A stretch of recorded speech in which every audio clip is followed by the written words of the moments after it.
पाकिस्तान दा कसूर दा बार्डर है ते कसूर बाबे कैदे आदम ने इवें लिया सी।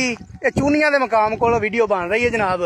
ते ये बाबे कैदे आदम ने इवें लिया सी कि गांधी ते बाबा कैदे आदम ते अंग्रेज बैठा सी ते अखबार अंग्रेज पढ़न दिया सी ते फैसला हो रहा सी किहड़ा किहड़ा इलाका किनू देना है।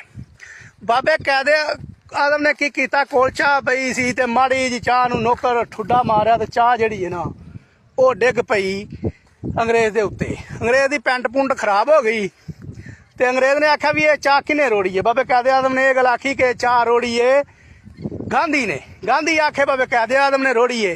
उत्थे फैसला अंग्रेज ने आख्या भी ये 10 भी किहदा कसूर है ते गांधी ने आख्या भी ये कसूर है बाबे कैदे आदम दा। बाबे कैदे आदम आख्या जी मैनू कसूर लिख दवो कि मेरा है ते मैं अपना जुर्म कबूल करना, जो सजा आखोगे वो चुकांगे। उन्हें फिर लिख दिता कि कसूर, गांधी ने लिख दिता कि कसूर बाबे